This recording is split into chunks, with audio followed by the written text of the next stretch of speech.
Manifesto এই ঘোষণা দিয়ে কিন্তু পাকিস্তানের জন্ম হয়েছিল। এখন আপনারা বলেন, যে উদ্দেশ্যে কোন দেশ প্রতিষ্ঠিত হয় আর সেই আদর্শ যদি বাস্তবায়িত না হয়, সেই আদর্শকে মানে বাস্তবায়ন না করলে পরে সেই দেশে থাকাটা কি যথার্থ হবে? এটা মোটেই হবে না। উদ্দেশ্য লক্ষ্য নাই, ওই দেশের দরকারি। সাইদ আবুল আলা মওদুদী রাহিমাহুল্লাহ তিনি বলেছিলেন, এরকম পাকিস্তান একটা কেন আরো 10টা হলেও যদি সেখানে আল্লাহর বিধান চালু না হয়, এই নিশ্চয়তা না পাওয়া যায়, তাহলে পাকিস্তানের কোনো দরকারই নেই।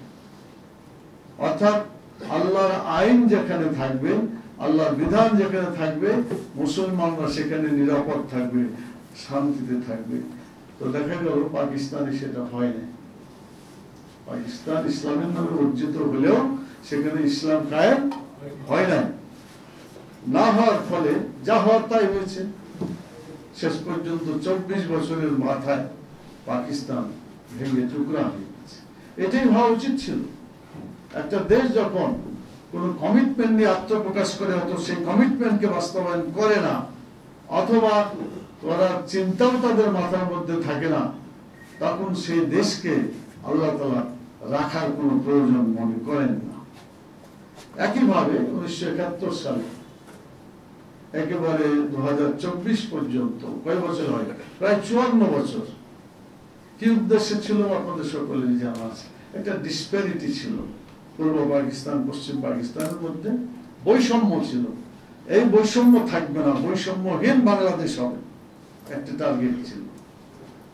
আর মানুষ সবাই খেতে পাবে, ভোটের অধিকার তাদের থাকবে, আমার ভোট আমি দিব, যাকে ইচ্ছা তাকে দিব, এই স্লোগান নিয়ে কিন্তু বাংলাদেশের জন্ম হয়েছিল।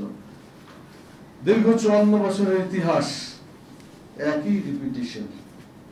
পাকিস্তান ইসলামী আদর্শ, মুসলমানদের জাতিসত্তা আলাদা হবে, তারা আলাদাভাবে তাদের আদর্শ নিয়ে টিকে থাকবে, এই কথা বলে তারা এই আদর্শ থেকে আদর্শের উপরে টিকে থাকতে পারে না, যার ফলে দেশ শেষ হয়ে গেছে। বাংলাদেশের জন্মে যে উদ্দেশ্য লক্ষ্য নিয়ে জনগণকে বলা হয়েছিল, একইভাবে এই উদ্দেশ্য সফল হয় নাই। না হওয়ার ফলে জনরোষ বাড়তে বাড়তে এক পর্যায়ে 2024 সালের জুলাই এবং 5ই আগস্ট পর্যন্ত এই আন্দোলন চলছে। আমরা 36শে জুলাই বলি, মানে ওইদিকে 31শে জুলাই আর এদিকে 5 আগস্ট, 31 আর 5 36, মানে টোটালটাকে একটা মাস করে নিয়ে আমরা 36শে জুলাই বলি। আসলে তো 36শে জুলাই বলে কোনো ক্যালেন্ডারে কোনো কথা নাই।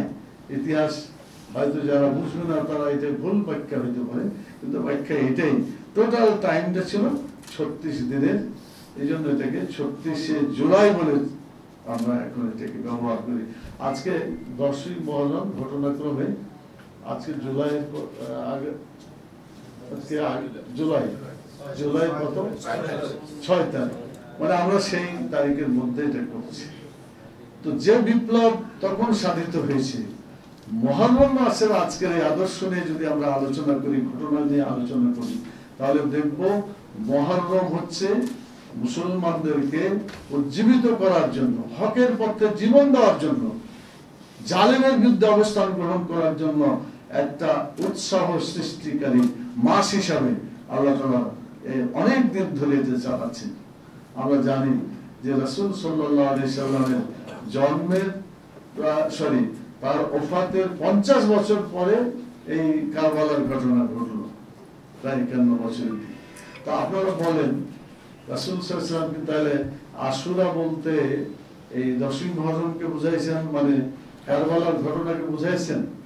আসলে এটা ঠিক না। ইতিহাস যে কথাগুলো একটু আগে আলোচনা হয়েছে, আমি রিপিট করছি না, আমাদের আব্দুল মান্নান ভাইকে বললেন কোথায় যে অনেক কথাবার্তা আছে, মহররমে কি হয়েছে, এটা হয়েছে, এটা হয়েছে, অনেক তথ্য আছে, কিন্তু ভিত্তি এটা খুব সুস্পষ্ট, কিন্তু মাশহুর ভাবে প্রচলিত আছে যে এগুলো ঘটেছে।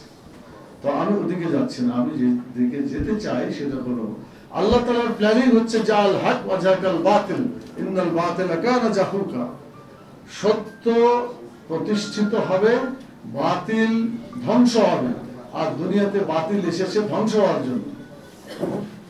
ইসলামই একমাত্র হক। ইসলাম ছাড়া যা কিছু আছে সবগুলা বাতিল, সবগুলো মানুষের জন্য ক্ষতিকর।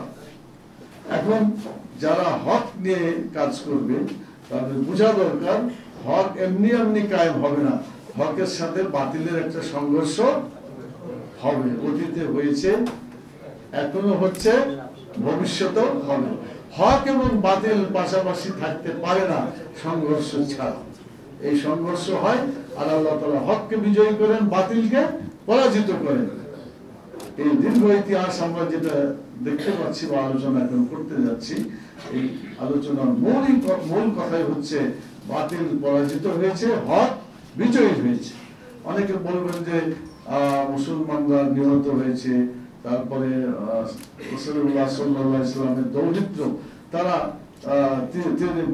ইমাম হুসাইন রাদিয়াল্লাহু তাআলা নিহত হয়েছেন, তাহলে তো পরাজিত হল না। মুসলমানরা হকের জন্য জীবন দিলে এটাকে পরাজিত বলে না। আল্লাহ রাসূল সাল্লাল্লাহু আলাইহি ওয়াসাল্লাম বলেছেন যারা হকের জন্য জীবন দিতে পারে সত্যিকার বিজয়ী হচ্ছে তারা। কারণ দুনিয়ার 60 বছর জীবন, 70 বছর জীবনে আরামে থাকা আর মৃত্যুর পরে কোটি কোটি জীবন, যার শুরু আছে শেষ নাই, সেই জীবনে যদি আরামদায়ক ভাবে তার জীবন পরিচালিত